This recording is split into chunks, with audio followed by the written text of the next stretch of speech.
Bismillahirrahmanirrahim. Assalamualaikum warahmatullahi wabarakatuh. Selamat malam, selamat pagi, dan selamat siang buat teman-teman semua yang sedang mendengarkan saya kali ini. Saya Doni. Selamat datang di Merinding.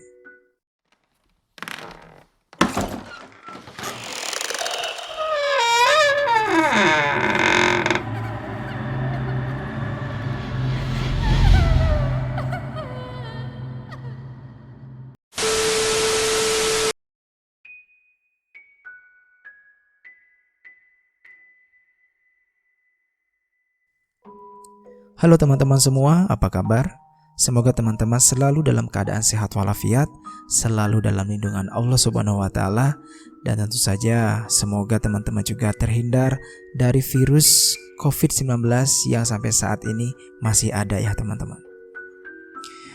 Baiklah teman-teman, untuk episode malam ini saya akan menceritakan cerita horor mengenai hantu tentara yang ada di salah satu komplek di daerah Bandung. Cerita ini ditulis oleh akun Bristory. Jadi silakan teman-teman bisa mengecek di kolom deskripsi tentang akun Bristory ini. Kalau teman-teman mau membacanya secara langsung ya. Kalau tidak mau, ya tidak apa-apa, teman-teman dengarkan saya saja.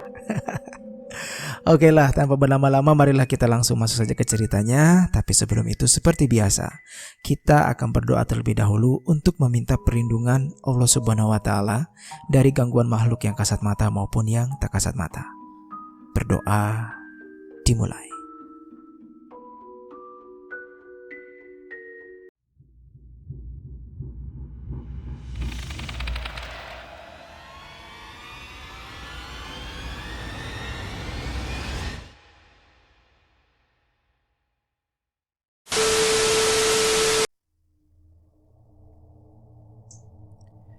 Terkadang, tempat dan lingkungan yang baru kita tempati memiliki sejarah panjang yang mungkin saja kelam.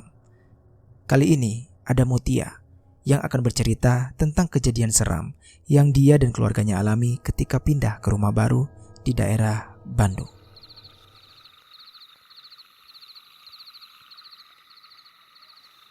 Kak, bangun kak. Ada suara itu lagi. Suara Wisnu membangunkanku dari tidur. Adikku ini tiba-tiba sudah berdiri di dalam kamar. Suara apa sih, Nu?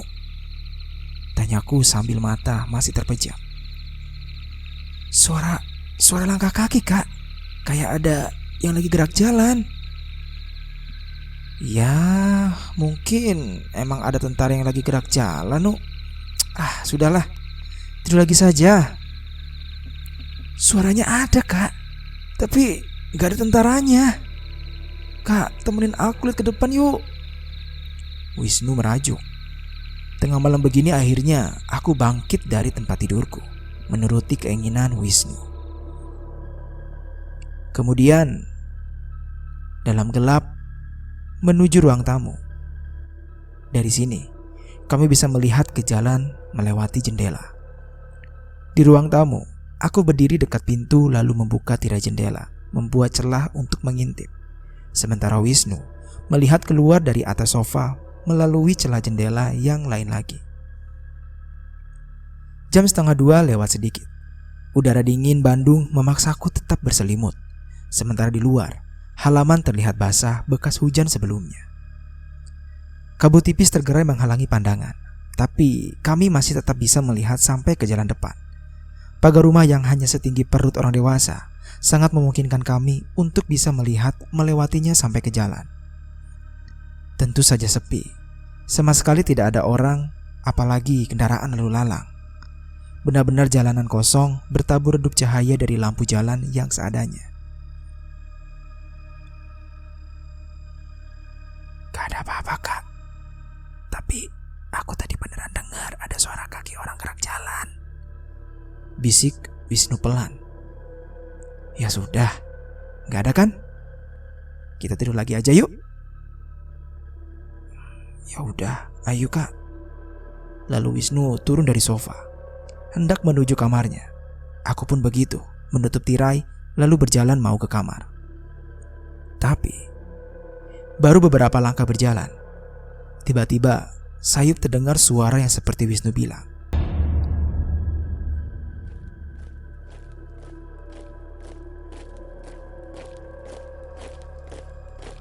Suaranya seperti suara beberapa orang yang sedang baris berbaris atau gerak jalan. Suara langkah-langkah kaki yang berderap di atas jalanan. Kami pun saling berpandangan. Lalu masing-masing kembali ke tempat semula, mengintip keluar. Belum ada perubahan. Di luar masih kosong dan sangat sepi. Yang berbeda, kali ini kabut semakin tebal. Tapi walaupun begitu, kami masih bisa melihat sampai ke jalan walau agak samar. Garis cahaya dari redupnya lampu jalan cukup bisa membantu pandangan menembus kabut. Sementara suara langkah kaki masih terdengar. Dari awalnya sayup, perlahan jadi semakin jelas. Aku dan Wisnu terpaku berkonsentrasi di tempat masing-masing sambil terus memperhatikan jalan. Suasana masih sangat sepi, masih kosong. Hanya derap langkah misterius itu saja yang terdengar. Suaranya sudah sangat jelas terdengar. Perkiraanku, sumber suara sudah dekat.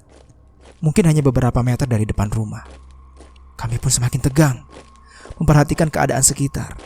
Penasaran bercampur takut menunggu sang pemilik suara.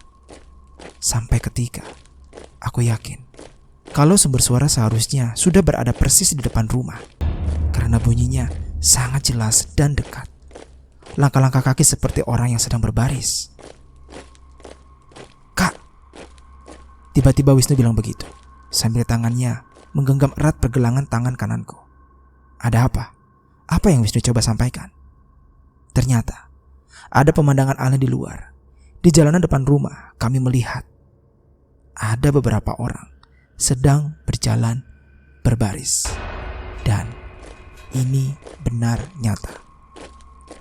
Menurut penglihatanku, sepertinya mereka ini tentara. Kalau melihat dari tubuh dan pergerakannya, beberapa tentara yang sedang berbaris layaknya gerak jalan. Tapi ada yang aneh di sini.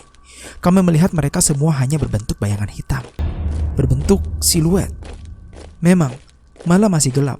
Kabut tebal menyelimuti, ditambah penerangan jalan seadanya. Tapi sepertinya sangat aneh kalau kami melihat mereka hanya berbentuk bayangan hitam. Aku yang melihat Wisnu ketakutan, jadi ikut merasa takut. Cukup seram melihatnya. Bayangan berbentuk tentara yang sedang berbaris menembus kabut tebal di tengah malam buta. Sosok tentara berbaris itu terus bergerak ke arah kiri perumahan. Sampai akhirnya kami tidak bisa melihat mereka lagi. Terhalang rumah dan pepohonan, dan mereka pun menghilang. Aku dan Wisnu yakin kalau mereka bukanlah tentara biasa. Seram melihatnya. Malam itu Wisnu tidur bersamaku. Gak berani tidur sendirian di kamarnya. Aku Mutia akan menceritakan pengalaman yang aku dan keluarga alami pada tahun 2006. Sudah cukup lama, aku masih ingat detail kejadiannya. Semua berawal ketika ayahku dipindah tugaskan dari Semarang ke Bandung. Waktu itu, kami sekeluarga diharuskan untuk terbiasa dengan keadaan seperti ini. Karena beliau adalah pegawai negeri abdi negara, jadinya harus siap dan rela kalau tiba-tiba dipindahkan sewaktu-waktu kemanapun di seluruh daerah di Indonesia. Aku dan Wisnu yang pada saat itu masih SMA tentu saja harus ikut juga pindah sekolah. Waktu itu aku dan Wisnu sebenarnya cukup senang dengan kepindahan kali ini karena tujuannya adalah kota Bandung. Kota yang menurut kami sangat menyenangkan. Kesejukan dan keindahan suasananya memang bikin kangen. Sebelumnya kami sekeluarga sudah pernah beberapa kali datang mengunjungi kota kembang ini. Jadinya sudah tidak terlalu asing lagi. Ya sudah, singkat cerita, setelah menyelesaikan segala urusan kepindahan, akhirnya kami pindah ke kota, pindah rumah. Ayah bukanlah anggota TNI atau Polri. Beliau bekerja di salah satu BUMN. Tapi walaupun begitu, di Bandung kami ditempatkan di rumah dinas yang letaknya malah di lingkungan perumahan tentara. Bukan komplek perumahan yang dikelilingi pagar tinggi, tapi perumahan yang jalanannya ini masih bisa dilalui oleh masyarakat dan angkutan transportasi umum. Ketika baru saja sampai, aku langsung mengamati lingkungannya. Rumah dinas ini letaknya nggak terlalu jauh dari stadion sepak bola Siliwangi. Waktu itu menurutku lingkungannya ini masih sangat asri. Banyak pohon besar dan rindang berdiri di sisi jalan. Jalanan dan taman yang ada juga bersih dan juga terawat. Menurut cerita Pak Ridwan, teman ayah yang mengantar kami ke rumah dinas, katanya ini memang perumahan tentara sejak dulu, tahun 1970-an, atau malah mungkin lebih lama lagi. Tetapi, waktu itu sudah banyak penghuninya yang merupakan masyarakat umum seperti kami. Walau masih banyak juga yang anggota TNI, walaupun kebanyakan mereka sudah pensiun. Dan juga, karena memang perumahan ini sudah sangat lama berdiri, rumah-rumah yang ada bentuknya masih rumah zaman dulu. Rumah dengan arsitektur ketika Indonesia baru saja merdeka. Pokoknya rumah tua lah. Walaupun perumahan lama dan bangunan tua, tapi lingkungannya sangat asri dan menenangkan. Tipikal udara Bandung yang dingin dan sejuk. Gak terlalu ramai juga, walau ada angkot yang lewat persis di depan rumah. Karena ada jalur angkot itulah, kami jadi mudah kalau mau kemana-mana, termasuk ke sekolah. Akhirnya, dimulailah kehidupan kami di kota Bandung. Sebenarnya keluarga sangat betah tinggal di Bandung, apalagi ibu. Beliau dari sebelum-sebelumnya memang sudah mendambakan tinggal di kota kembang ini. Begitu juga dengan aku dan Wisnu. Kami betah dan sangat kerasan, walau butuh banyak penyesuaian di sekolah baru. Ini menurutku malah lebih menguras energi. Tapi tentu saja ada sedikit ganjalan. Kami, terutama aku, masih belum bisa sepenuhnya kerasan tinggal di rumah ini. Ya, di perumahan ini. Suasananya ini masih agak asing. Kami masih belum bisa sepenuhnya berbaur dengan situasi, rumah dan lingkungan perumahan. Lingkungan rumah yang merupakan perumahan lama, mungkin sama halnya dengan perumahan tua lainnya, menyimpan sejarah yang banyak belum terungkap. Jadinya cukup menyeramkan, terutama buat aku dan Wisnu. Iya, gak bisa dipungkiri kalau perumahan ini cukup seram. Beberapa kali kami merasakan atau malah mengalami kejadian aneh, janggal, menjurus menyeramkan. Salah satunya sudah aku ceritakan di awal tadi. Ketika bersama Wisnu mendengar suara derap langkah prajurit yang sedang berbaris di depan rumah. Pernah juga suatu malam, aku melihat ada orang yang berdiri diam di luar pagar depan rumah, di bawah hujan deras. Sosok itu berseragam tentara. Tetapi karena kurang pencahayaan atau apa, aku jadi tidak bisa melihat dengan jelas siapa orang itu. Hanya terlihat seperti bayangan hitam. Aku pun langsung membangunkan ayah. Tapi sosok itu sudah menghilang ketika ayah sudah berada di ruang tamu untuk melihatnya. Pernah juga, pada suatu tengah malam, aku seperti mendengar ada orang yang sedang bercakap-cakap di halaman belakang. Kamarku yang letaknya ada di belakang, bersebelahan langsung dengan halaman, membuat aku jadi bisa mendengar percakapan itu cukup jelas. Seperti ada beberapa tentara yang sedang berbicara dengan atasannya. Pokoknya percakapan layaknya tentara, tegas dan keras. Aku tidak berani membuka jendela karena takut. Coba mengabaikan dan membiarkan semuanya menghilang dengan sendirinya. Asisten rumah tangga kami, Teh Yuli, juga pernah bercerita kalau konon katanya rumah-rumah di perumahan ini memang banyak yang angker, termasuk lingkungannya. Makanya Teh Yuli tidak pernah mau menginap di rumah, lebih memilih untuk pulang ke rumahnya ketika sore hari dan datang kembali keesokan paginya. Oh iya, selama tinggal di rumah itu kami tidak terlalu dekat dengan tetangga. Mungkin hanya ayah dan ibu yang kenal sekadarnya. Jadi sangat jarang ada perbincangan antar tetangga. Nyaris semua penghuni lebih banyak berdiam di rumah atau bergelut dengan kesibukannya masing-masing. Mungkin ini alasannya kenapa perumahan ini cenderung sepi. Ya, begitulah. Seperti yang aku bilang tadi, banyak kejadian janggal dan aneh selama tinggal di perumahan ini. Beberapa di antara sangat menyeramkan. Nah, setelah ini, aku akan ceritakan salah satu kejadian yang menurutku sangat menyeramkan. Jadi pada suatu malam, hujan deras mengguyur kota Bandung yang menyenangkan. Aku dan keluarga sangat menyukai cuaca seperti ini. Suhu yang sudah dingin menjadi tambah dingin karenanya. Keadaan yang sangat jarang kami temui di kota-kota lain yang pernah kami tinggali sebelumnya. Waktu itu kira-kira 6 bulan kami tinggal di Bandung. Seperti malam-malam sebelumnya yang sudah jadi kebiasaan. Jam 9 malam kami masih berkutat di ruang tengah depan TV dengan kegiatan masing-masing. Sesekali bercerita tentang kegiatan sepanjang hari. Sementara di luar hujan lebat dan semakin deras mengguyur bumi. Sampai ketika jarum jam sudah menunjuk ke arah angka 10. Kami semua sudah mulai mengantuk, lalu memutuskan untuk masuk ke kamar masing-masing. Di dalam kamar, aku tidak langsung bisa tertidur. Beberapa kali sempat terkesiap, namun terjaga lagi, entah kenapa. Hujan semakin menurun intensitasnya, sampai ketika jam 12 tengah malam hanya tinggal menyisakan gerimis kecil.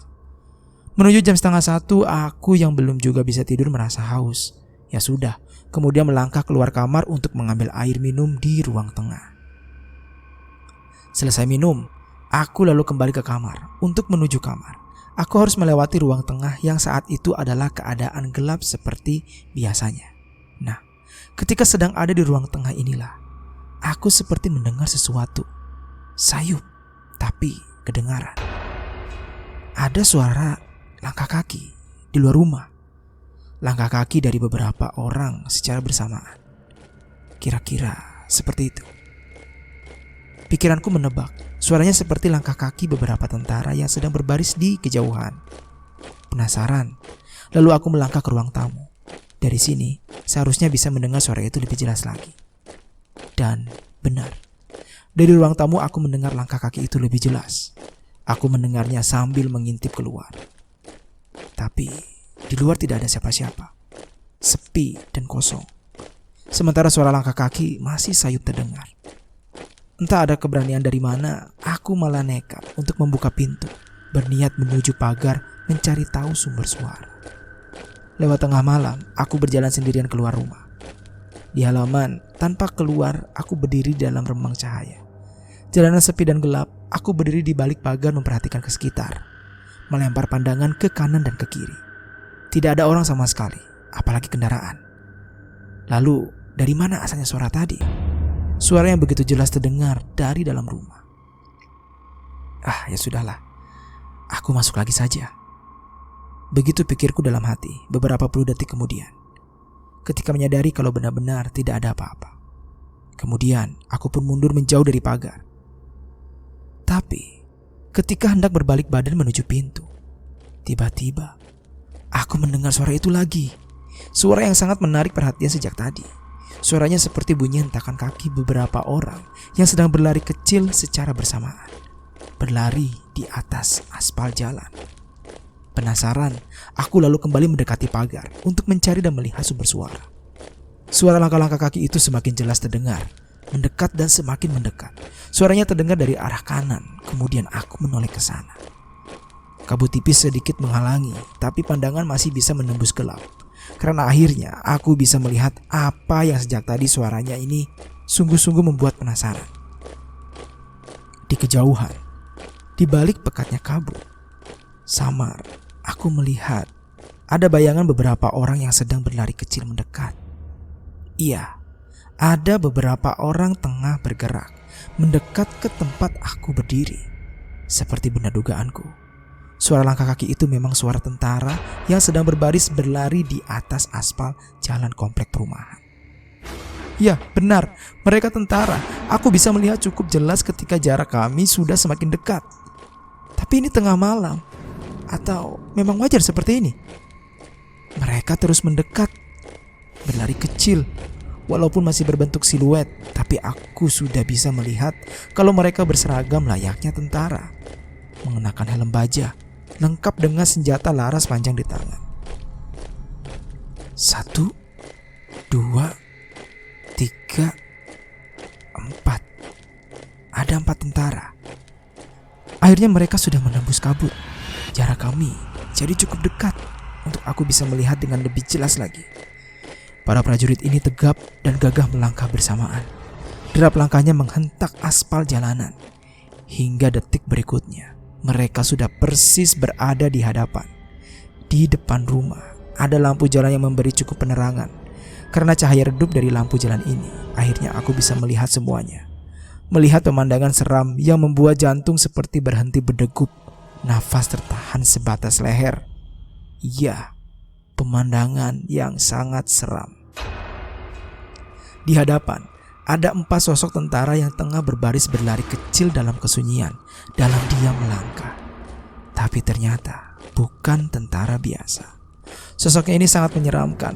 Aku melihat tubuh mereka hitam pekat seperti hangus terbakar. Asap tipis masih terlihat mengepul keluar dari badan. Aku sangat seram melihatnya. Yang lebih mengerikan lagi, satu sosok tentara yang berdiri di belakang ternyata tubuhnya tidak lengkap. Dia melangkah bergerak tanpa kepala. Ya Tuhan. Lemas tubuhku melihat itu semua. Aku yang ketakutan hanya bisa diam berdiri sambil terus memperhatikan, sementara mereka terus berlari kecil. Beberapa detik kemudian, mereka mulai menjauh, terus menjauh menyusuri jalan perumahan. Kabut malam perlahan menghalangi pandangan, sampai akhirnya mereka benar-benar hilang dari penglihatan, ditelan gelap malam.